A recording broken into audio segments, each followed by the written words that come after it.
SUVs are inevitable. We can't control that. They're just simply too high profit margin vehicles, and every manufacturer wants one.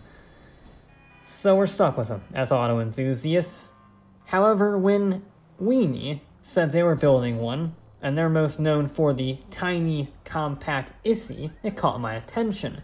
And they got even more of my attention when I saw it for the first time and saw just how radical they had went. It certainly doesn't look like any normal SUV, and it definitely doesn't go like any normal SUV, because it's a special homologation variant. Yeah, it's called the Issi Rally, and well, it certainly doesn't drive like a normal SUV, that is for sure. It's chuckable. It's not as chuckable as I would like for a car titled Rally, but semantics, it can still slide about. It's not going to be like the Tauros or anything, so don't expect it to be that fast. And actually, it does have quite a severe braking problem and quite a severe understeer problem. So, it's definitely not going to compare on the track, but I think it looks really clean. It's very simple, kind of elegant in its, it still maintains the Issi roots, but it is bigger. It can actually fit a family. And yeah, it's pretty quick. The handling is the biggest letdown because it just doesn't stop and it just doesn't turn. So you do have to really chuck it about if you want to get any sort of turn in.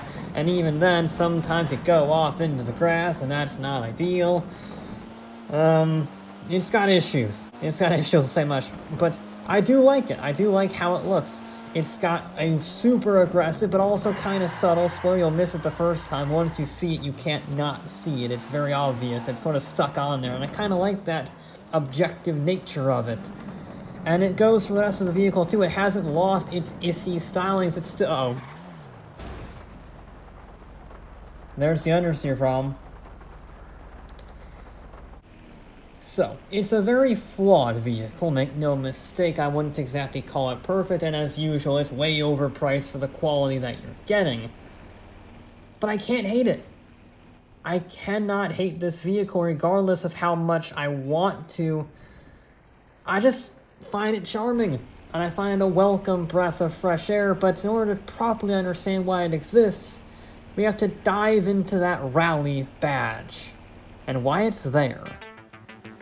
Now, Weeny has a long history of rallying the Issi. It won the Monte Carlo Rally 4 times. It's an absolute legend in the rallying world. Despite being very underpowered, it's, quite frankly, iconic. I love it to death. I own one. Then they sort of disappeared for a while. And rallying got faster and faster with more advanced cars, better aero, and the speeds just were ludicrous. So when Weeny came back in the mid-2000s, they weren't fighting little underpowered four-cylinders. They needed something a lot bigger. And their plan was the Issi Sport. And it didn't really work that well.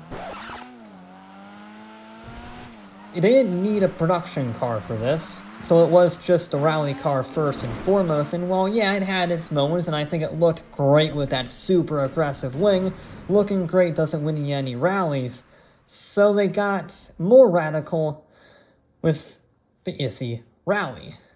They turned that SUV into a rally car. So it's got the brilliant homage with the fog lights up front to the Issi from the 60s. It's got the even massiver rear wing from the Issi Sport mounted on the back. It is an SUV in silhouette only. It's a full sports vehicle with integrated roll cage, weight reduction, and a killer paint job for good measure. Fortunately, it's an impressive bit of kit that didn't do all that well. It had the same problems as the Issi Sport. It was underfunded, it wasn't fast enough, it didn't have the handling. The problems with the brakes and the understeer carried over into the rally car to some extent, so while it was a lot faster and a lot better handling, it still wasn't great. Which meant after just 2 years, the money dried up, and when the money dries up, you can't race and the Issi rally program folded just 2 years in.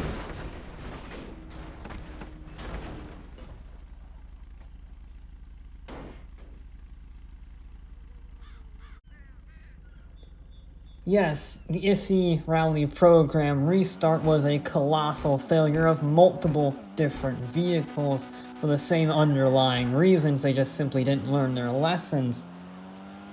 But you know what? I can't hate this car. I'm torn. I'm really torn because I love the style of this car. I love the quirkiness of having, well, a rally SUV. I don't really hate SUVs, but this one is an exception in that it's just so weird.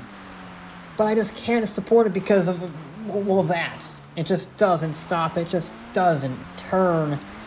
I'm supposed to be an objective reviewer, but I find it difficult to be objective with this car. I love the Issi. I love the styling. I love, again, as I said, the quirkiness. But objectively, it's just terrible.